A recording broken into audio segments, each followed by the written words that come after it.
I'm Curtis Sear, joined again by Dr. Jeffrey McGee. I am super excited about the topic we're going to go over today. It's something that I've seen over and over again in my career. I've been in data science AI for about 15 years, worked with lots of different companies from lots of different industries. We're talking about change management, how companies, specifically rep firms, distributors, manufacturers, can take advantage of the AI wave, the technology wave. There's lots of stuff going on, but one of the key components of that is behavioral change and organizational change. And that's hard, that's difficult. And so Dr. McGee has some great insights that we're going to be going over. We're going to be talking about the context of what's happening in the industry and maybe some strategies that we can use to approach this. And so would you add anything, Dr. McGee, before we get going here? You've nailed it right on the head. Change is reality. We all live in it. It's a billion-dollar industry. You have change agents, change advocates, change programs, change speakers. What we're going to do today, Curtis and I are going to blow up the entire myth and present state strategies around change. That again, while we're going to say how you deal with change, we really want you to be thinking more forward focused, because change really means you're never going to win. Change really means you will never, ever win, no matter how great you are at change, because change implies, last night you and I went to bed, someone in the industry changed a policy, procedure, rule, or way of doing things.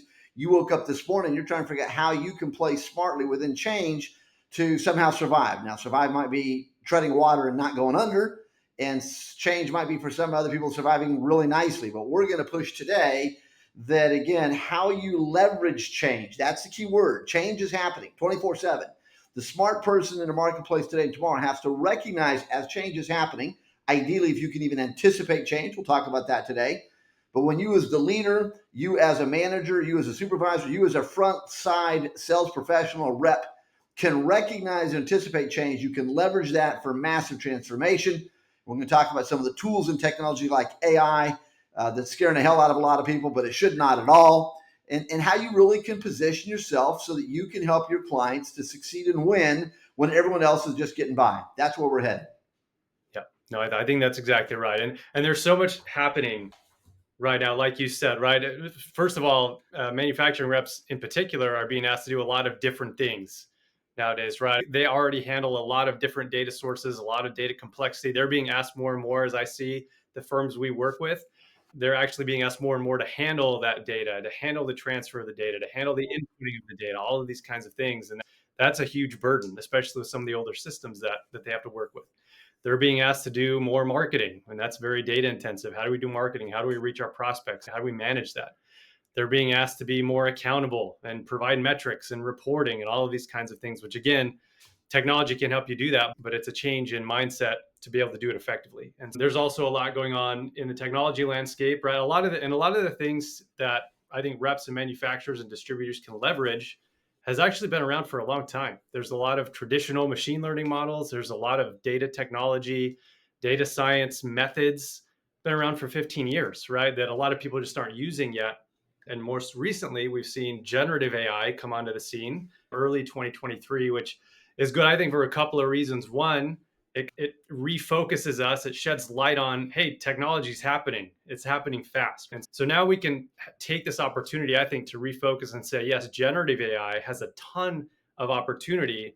But if we're gonna make the change and start to leverage that technology, let's also bring all the other technology with it at the same time and really have this technological transformation that makes us an order of magnitude more efficient, right? We're talking about a horse and buggy versus a freight train, right? The guy with the freight train is going to win all day long, but you got to lay the tracks, you got to build the engine, you got to do these things to prepare. But once you get it, the horse and the buggy doesn't stand a chance. So great metaphor and great analogy line for everyone to keep in mind. Again, I think AI scares some people. And so then we put up our own walls, not recognizing it simply is technology and it's a resource and it's a strategy. Therefore, it's a tool. Think about the cell phone. Everyone uses a cell phone today, autopilot. Don't even think about it. It's part of our body, it seems like. But you think about when the cell phone really came out, it really changed and revolutionized a lot of our life, a lot of our behaviors, and a lot of the world. And people didn't realize it. For example, not very many people watching us today probably have a Kodak camera handy that they're going to go grab to shoot pictures with, or Kodak film they're going to go put in their Olympus or Nikon camera. because the cell phone has replaced the cameras. For a period of time, watch manufacturers saw their sales implode because the cell phone became everyone's watch. The Rolodex or CRM systems or whatever it would have been that a lot of people used for a period of time, those kind of had issues because we have a contact list now on our phone. So again, as a viewer, if you'll watch what and listen to what Curtis and I talked to today, AI should be embraced just like any other tool. There's a right time and a right place, and it is not going to replace everything. But the beauty of technology, and again, software systems, CRM systems, huge corporations out there that live in that space, the more you can free yourself up behaviorally from the repetitive, redundant actions and activities and steps, that allows you to free up. So now you have the brain space to do what your brain can allow you to do to better serve yourself, your employer, the market space, the products you rep, and the client, because some technology in AI is never, and you're in my lifetime. It will probably in the future. I'm not naive, but in our immediate lifetime, it's not going to replace this. So we have to leverage this and start using technology smarter. So again, you think about the context and the introduction in your head to understanding where this is going in a business, you should already be embracing it. So if you or someone on your team is resisting it, I'm hoping they're about 2 seconds from retirement because the race is about to pass them and leave them in the dust. Yeah, it's moving fast. And to your point, I think what we've seen at least is when people can get that aha moment, right? When they see an application where they're like, "Oh my gosh, that's crazy," and they finally get their mind turned. And so, a couple of examples, right? Data entry. Nobody likes doing data entry. There's AI technology nowadays where AI can literally take all your PDFs, all your spreadsheets, all these kinds of things, process it all, digitize it all, put it all in the system for you. And you don't have someone sitting there like manually keying stuff in, right? So no human error, no human time. All of that is done. Like that is a reality today that we can do, right? Or take a CRM system, right? Instead of clicking through a CRM system, generative AI gives us the ability to literally talk to your phone and have all of those actions happen for you, right? Like these kinds of things, or talking to your product catalog, right? Manufacturing sales reps deal with sometimes 20 different manufacturing lines with hundreds, thousands of products. Like, how are they going to know all the specs on all those products, let alone if they hire someone new? How are they going to get up to speed? Again, AI can help that. You put an AI bot on top of your product catalog type of a situation, and all of a sudden you can talk to your product catalog and it can give you the specs and it can give you all the information you need in real time while you're talking to a customer. And so that order of magnitude efficiency gain opens up just a lot of opportunities to not only save time and money, but also win on the sales side. And I think when like you say, like CEOs and employees can start to see some of those wins, some of those aha moments, then their mind starts to start thinking, okay, if I can use it for this, what if I used it for that? And how would I do that? And that's really, I think, where we're going to start with behavioral change is when you start to see those first couple wins. But to that point, I think it has to, it almost always has to start from the top, right? The CEO, the leadership of the company, without their support, because change is hard, a lot of us can't get over the activation energy or the gravity to get past what we're currently doing to what we should be doing or what we could be doing. And that's absolutely critically important. Again, there are some simplistic models we can share with you, the viewer, right now to put this into context. And again, we're not going to use a whole bunch of slides here. We're going to talk about this in a simplistic way. However, let's dissect what I just said. So you could use AI to help to automate your presentations when you're on a sales call. You can use, as Curtis just said, as an overlay to your product information, your catalog, so that not only customers can interface and find data more effectively, you can find things in real time. Old school sales and marketing really relied upon, and the executives in an organization, no matter which business silo you're in, was at what level are you the subject matter expert? And that SME comes from either book knowledge, automated knowledge, experience knowledge, time and time, and how much more time have you spent in the job to give you that wisdom.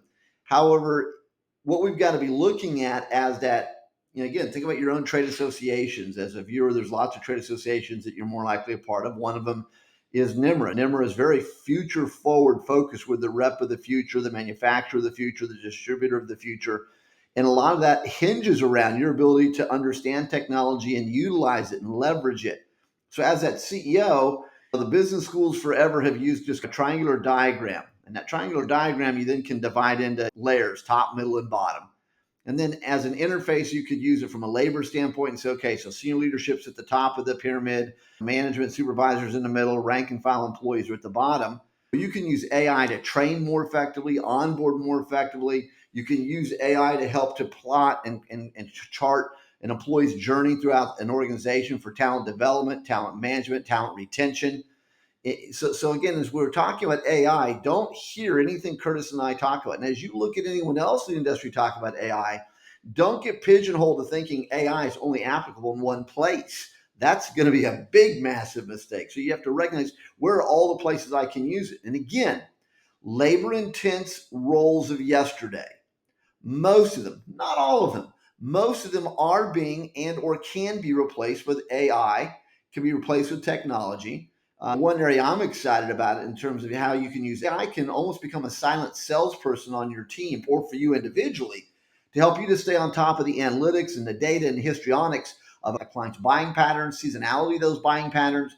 It can help you to stay on top of a client that, in essence, is not buying or engaging as much as they used to based upon trend data. And you can have that in real time. It's almost every morning it can give you a dashboard update of, hey, these are the people that it's time for their check-in. It's a little bit like, again, if you buy a new car, there's not an individual out there watching the account with you in your car and when it's time to bring it in for a checkup. It's all been automated. Well, they're using AI on top of their already automated software programs to give them insights for where they not tagging into cross sells and upsells when you're coming in, the life cycle of a car and an owner. And they have the data that, again, how many years of a new car life before someone starts to consider trading it for another one. So management, yes, owns it. So now if I come back to that triangular diagram, here's where I'm going. So senior leadership typically lives with this diagram concept. So at the top of the pyramid are what I call the three S's.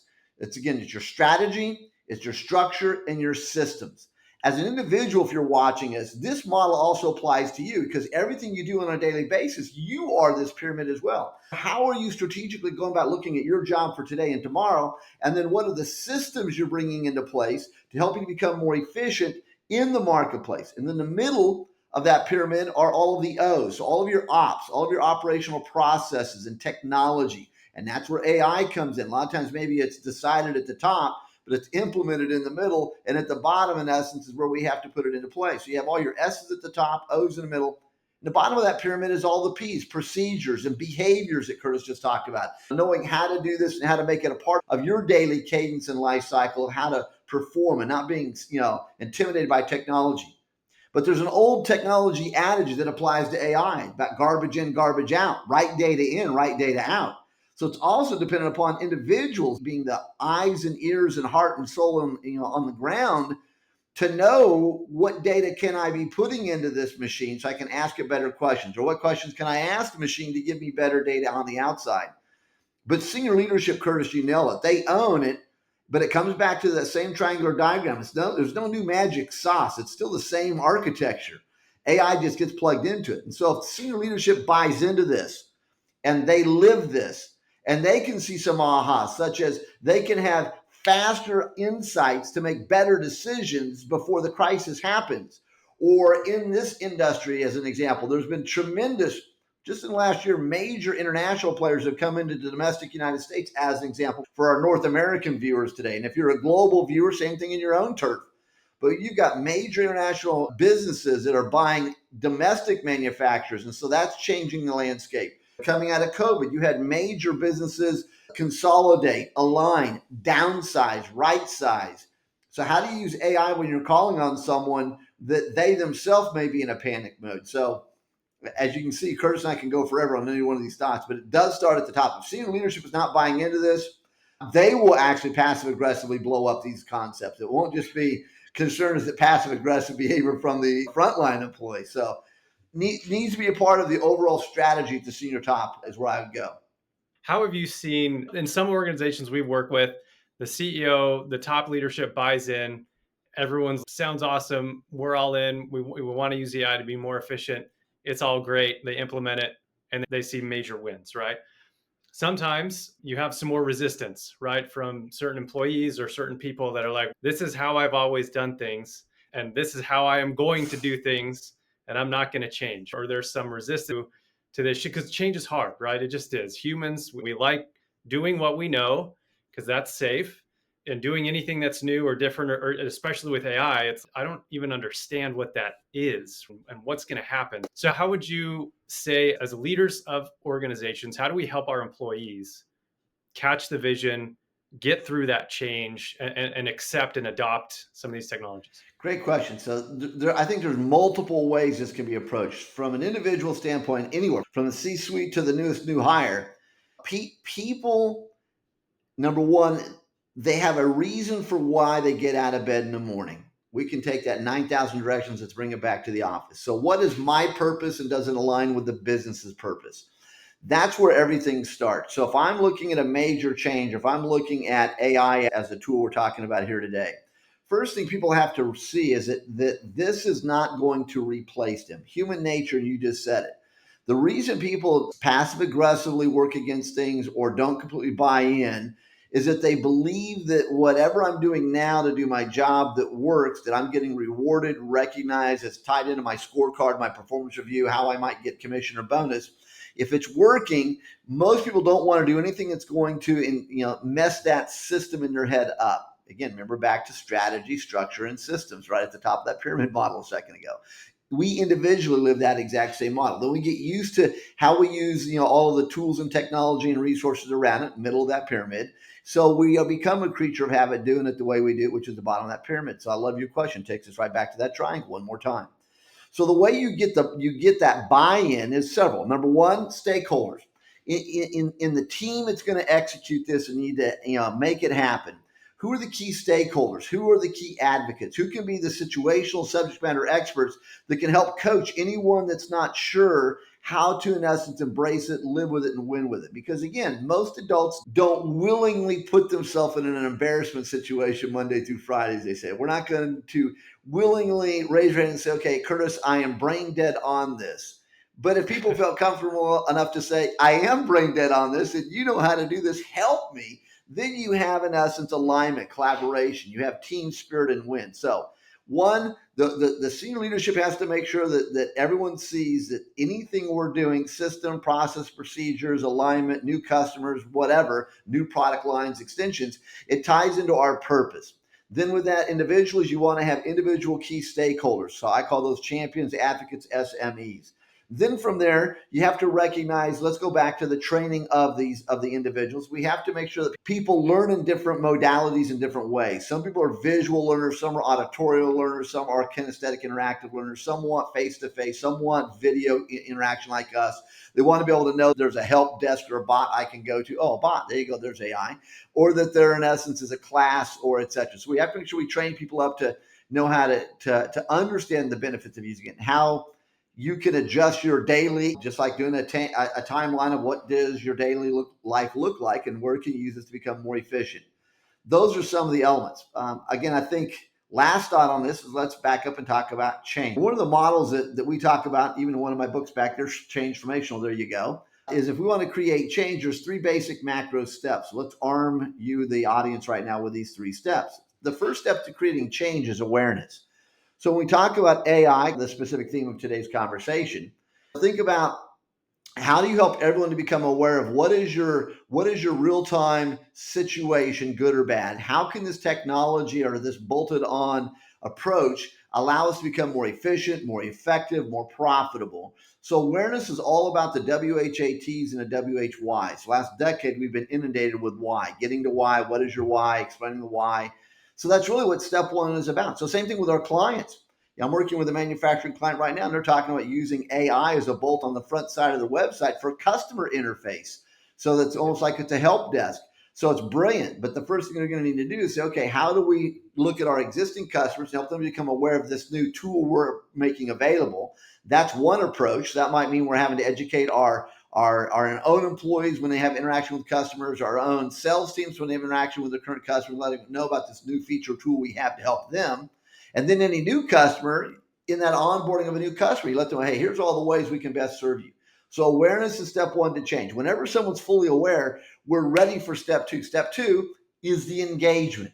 So people can see how to use it. And Curtis, you said something very important a minute ago. For any change in life at home or at work, it is about the wins. So again, sometimes maybe it's a couple of real simple, fast, easy micro wins. Someone sees, wow, wait a second, this does allow me to be more efficient. Then they're going to be hungry for, well, how much more can it help me? How much more can it help me? And then now you have a whole legion of excited people to jump in. So the second step is all about engagement. That's the HOWs. And then the last step, once people understand what and why, awareness is done, check it off. They understand how to do this, how to use it, check off engagement. Then that's number three. People will become committed to it. Now it becomes a new part of your culture, a new part of your work environment, a new part of just how we operate. People need to recognize, again, business is evolving, can't stop it. And the businesses that recognize it first are going to be in a better position to leverage that and better serve the customer, which allows them to win more of their interactions. And so AI is another one of those tools. Change is happening.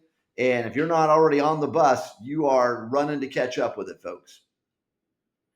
Yeah, almost what we've seen is businesses that are looking for those opportunities to change, right? Like they embrace the opportunity. What are we going to change next week? What are we going to change next month? Because to your point, everything always changes, right? And so if you already have that mindset, and to your point, I think it's really good when you instill that into your employees as well. You set the tone as the leader, like change will happen, and we're gonna do it. We're gonna make it happen, and that's just how you operate as a company.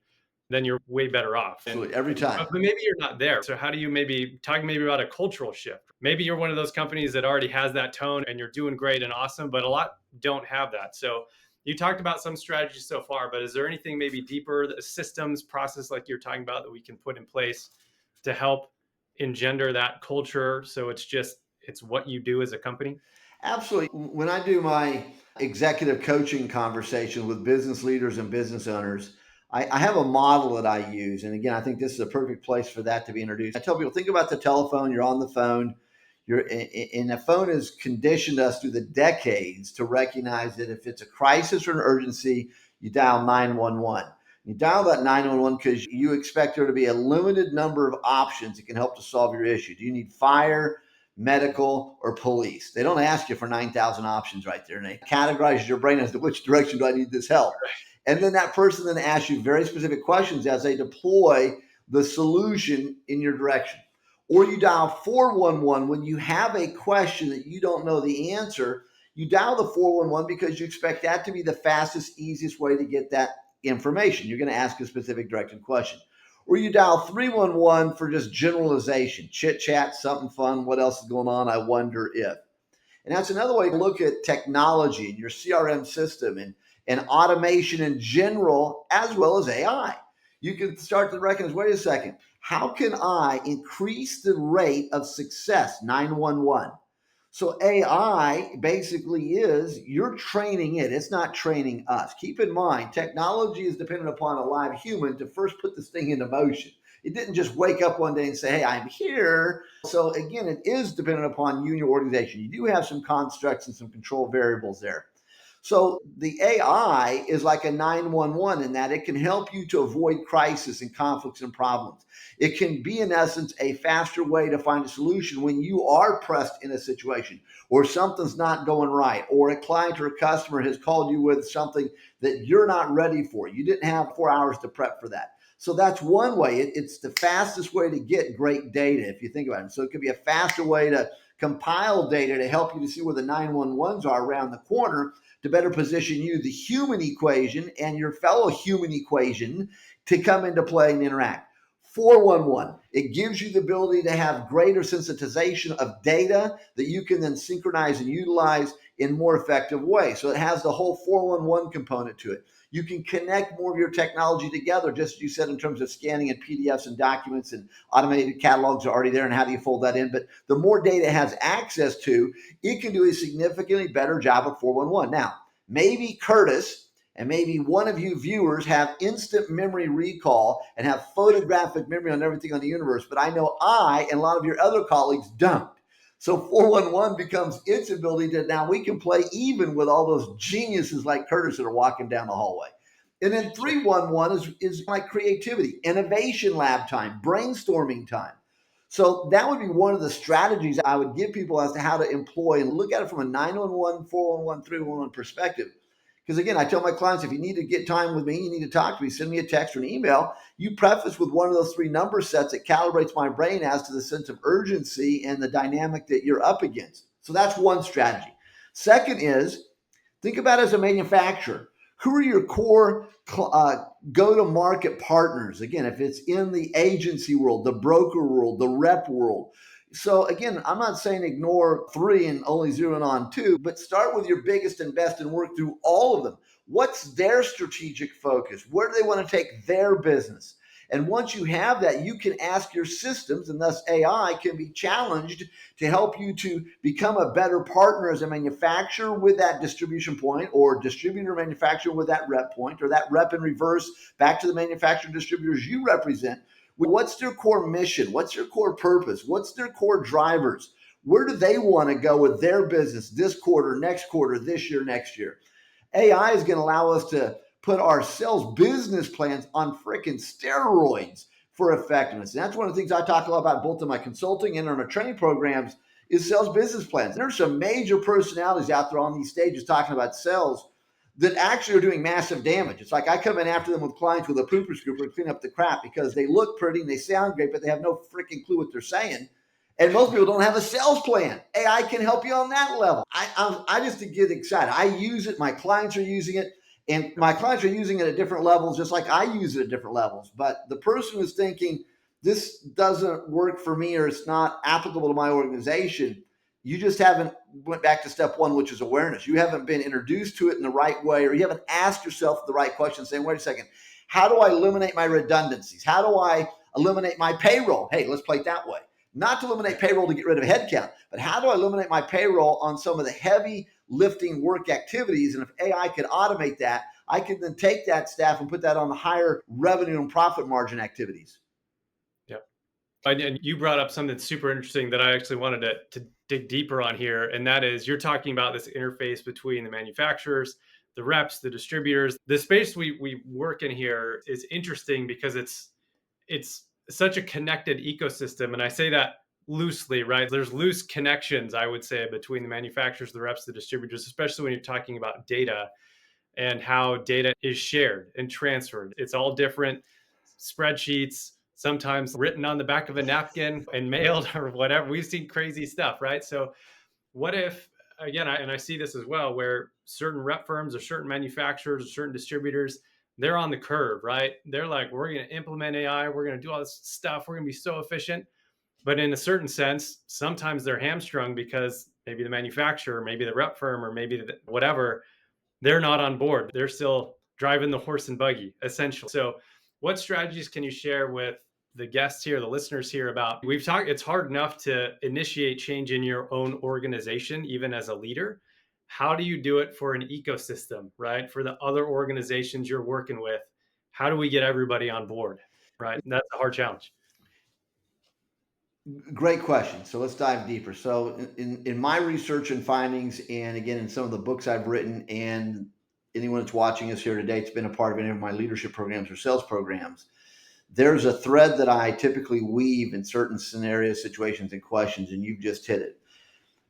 I believe business changes for only one of or a combination of four reasons. Therefore, individuals change for one of or a combination of only four reasons. So our ability to help, to your earlier question, internally in our own organizations, for people to see how AI or technology, better integration, embracing, utilizing, etc., whatever the topic of the day is, can help us to do one, a combination of these four, it will tend to get people to lean in and start paying attention. Same thing as an individual. So when we talk about looking at across lines between manufacturing, distribution, certain reps, and how do we best benefit from sharing certain piece of information? Because there's always going to be a sense of proprietariness and confidentiality with certain nuggets. Got it. But some of the stuff that people think is confidential, I giggle under my breath because it's like, ask Miss Siri on their phone. Everyone knows who she is. She probably can get you the answer in a nanosecond. And you're using an AI type of a tool right there, folks. There you go. But I would say that the four reasons we change are better, faster, different, cost effective. At your home, you will make a change in your behavior and you will look to use tools, resources, equipment, technology if you see it will make your life better, faster, different, and more cost effective. So let's go home, folks. Think about how many of you have a clicker for your television set. Everyone has one. That's the SOP at the time we're recording this. Every home is equipped the same way. Now, some of you, though, have recognized you don't actually have to click and go through because there's a little microphone button. You can just hit that and tell this piece of plastic what you want, and it magically shows up on the wall. That's technology. That's a form of AI in essence. So again, what you're realizing, oh, that makes it better for me, or that makes it faster for me, or this is easier for me just to talk to it. So that's an example. So if we can show people how this will allow you to be better in serving the client, or better in doing your own job, or more efficient in doing your own job, people, I believe, for the most part, are not going to resist. It's really going to be the hard knucklehead on the team that's going to resist it, which then that goes to a deeper question of WHY. Why are you resisting this when it can make us be more efficient in serving the customer? Or why are you resisting this when it can allow you to free up your time, do your job in a more efficient way, better, faster, different? The technology is different. Yes, let me show you how to use that. See, some people are intimidated by technology. Let's back up and, Curtis, give people a little freedom here to breathe. Sometimes technology is operating so fast, it is crazy. Again, I go to my bank website and it seems like someone gets excited on the IT side and they change the freaking landing page on me and I get stressed. And then I go on to PayPal to do something and they've changed the landing page and I get stressed. And I go to buy something on Amazon and they've changed my favorite features and I get stressed. Then I come home and I turn on Amazon Prime and they've changed the layout of the dashboard. I get stressed. And then I leave tomorrow and I get a rental car and I get inside that rental car and there's nowhere to start it like the last 3 cars I've been in. We get stressed. Some people are in stress overload at the volume of change happening. So again, we have to slow down and say, wait, take a second. I know a couple of you want a horse and buggy. Curtis talked about that in the beginning. But most of us don't even want to get on the train anymore because we are like beyond Tesla. We want, something that's going to be eco, nice, and friendly, but we want something that's going to go and it's going to go real fast. So everyone's at different stages. And I think that's another way we have to look at this, is to be mindful of it. But everyone needs to have an entry ramp to get on this highway because this is our new reality. Yep. Yep. Yeah, no, that is true. Maybe we can take that thread just briefly for the employees or the people that are listening to this and saying, yeah, it does stress me out. Yeah, this totally stresses me out. I am maybe worried about my job. I'm worried about, will I be able to do this? And so I want to keep the status quo because I don't want to lose what I have. And so what would you say to that person specifically to help them do what they need to do, essentially to learn, to develop, to realize, like, I can actually maybe improve my situation. If I'm the person that knows the AI, if I'm the person that is moving the change and the technology forward and I learn those things, then you're more valuable to the organization, right? So Absolutely. what would you say to that person? I think a couple of ones. I was doing a leadership program at Fort Sill, Oklahoma years ago. I used to travel there and I do a leadership program to live mid-level senior NCOs and officers. And it was beamed to a dozen or so military bases around the world. What's interesting is that the gentleman in charge of technology in that facility was a retired sergeant major. I need some technology help, and what walks in the door is a 45 to 50-year-old gentleman in the room. So back to change of technology. Again, using a statement that the older I get, the harder it is, you got to get that out of your head. It's not just a young person's game, it's everyone's game. Now, that's one thought. So you have to have a point of reference. Wait a second, someone else can do it. Yes, I can. As you're watching us right now here in this program, we're talking about, again, how things are maybe advancing fast, changes fast, and can I keep up? Yes, you can. Stop and think about however long you've been doing your job, whether it's been 1 year, 5 years, 10 years, 17 years, 20 years, 30 years. The longer you've been doing your trade, your vocation, you've seen historically tremendous change. You've lived through that change. You have been that change. So don't get psyched out with this next wave of change. It's just another one of those. So that's a second way to give yourself permission to take a deep breath and not have an anxiety attack, and therefore be working against yourself, whether you realize it or not. I think a third element to that is that just as we sometimes maybe look towards younger people to mentor us on technology issues, or we look towards older people to mentor us on professionalism. See, take the describers I just used out of it. We can use anyone on the team to mentor us, to coach us, to advise us, to help us. And I think the businesses of the future still need some very seasoned, brilliant, whatever age it is, doesn't matter, but very seasoned, brilliant people responsible for talent development that truly have their own intellectual property. That's important. But anyone in the organization can take on talent development and helping other people. So that's a fourth answer. And the last one I'll give to this, how do we help people to not become their own biggest, best enemy, is to realize that, again, not a lot of us today use an abacus to count up numbers.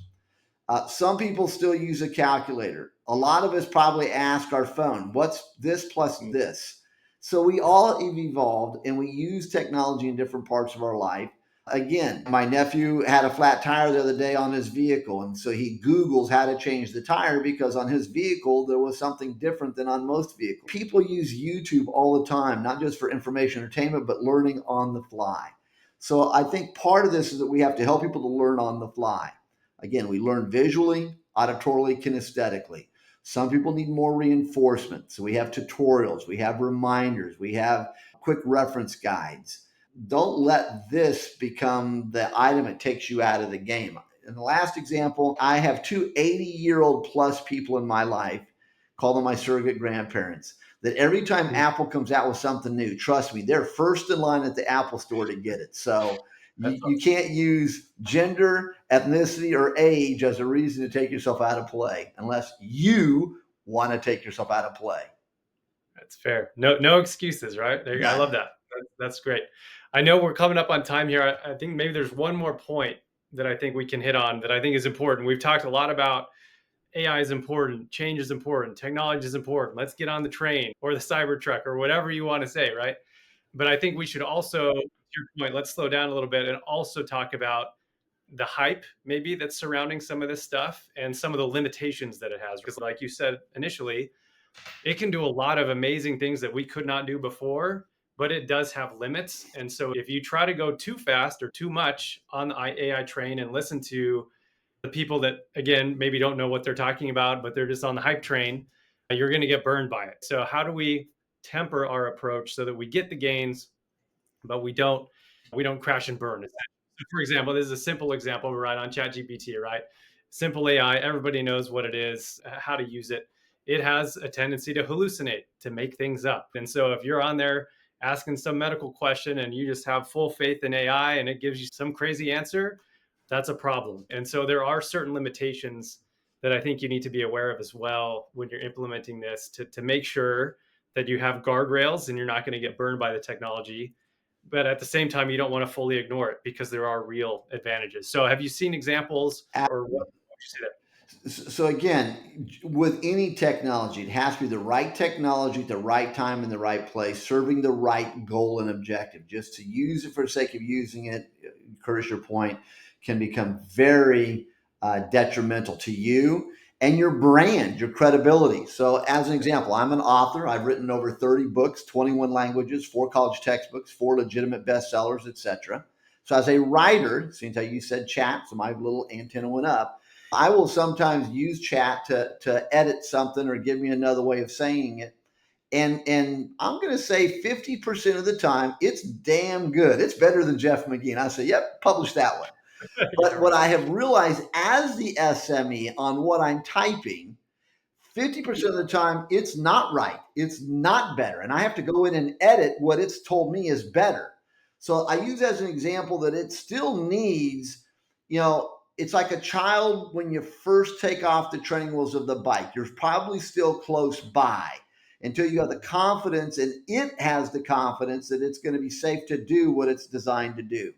So I think we're still really in the early stages of chat GBT, of AI, just as with any technology, folks. Let's keep jumping around. I mean, any technology you use in manufacturing, distribution in your warehouse, or you from a rep standpoint or a sales professional, there's versions. It's 1.0, 2.0, 3.0 for a reason. They're always improving and enhancing it. Sometimes they enhance it and they realize, no, it wasn't an enhancement. It was a nightmare. We need to go back to what we used to have.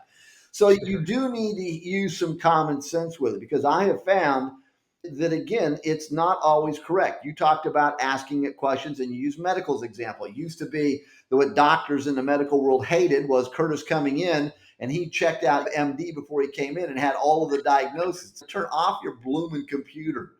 Again, if you use AI and look at almost any disease and you keep asking it reiterative questions, almost every disease takes you back to basically you have AIDS. If you have any sort of a pain in your body and you take it long enough with the questions, it'll take you back to you're about to have a heart attack. So it's not always correct. So you do need to use some common sense with it. So with that said, though, that shouldn't be anyone's reason to say, let's wait and see what happens. Because the longer you Right. wait, you're losing market share, you're losing market potential, and you're Yep. losing opportunity to be known in the playing field where you are. You're going to start to get passed up. Last example of me. So I realize again, my content, I speak English. That may be a challenge for me right there for some of you that are listening to me. But I realized, wait a second, it used to be I have to hire a different voice to reread my content in Spanish or in French or in Hindi or in any other language. Now I can use AI and use the automated options that are out there. So I have hundreds of my 2-minute masterclass videos in English, but also now in French and in Spanish and in Hindi. And again, the people that vetted them, because again, I want to make sure I got an SME that knows that language and make sure I'm not saying gobbledygook here, have come back and said, you've nailed it every time. We tried it in some other languages and it wouldn't work for us. So again, you have to always be checking, Yep. validating, and you folks are always the SME. You are the subject matter expert. And if I'm talking to sales professionals as an example, as a rep, and again, I love NIMRA with their philosophy and concept of the rep of the future. So what is your business's forward focus theme or value or goals? What is trade associations you're belonging to? What's their forward focus? NIMRA's way out. There's one. I think I've used their name way too many times, but I'll keep using it. NIMRA.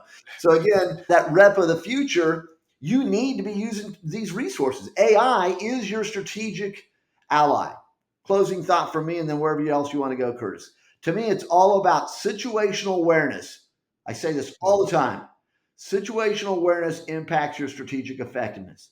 And your strategic effectiveness is going to be based upon your tactical abilities, and AI is one of those tactical abilities. Yep.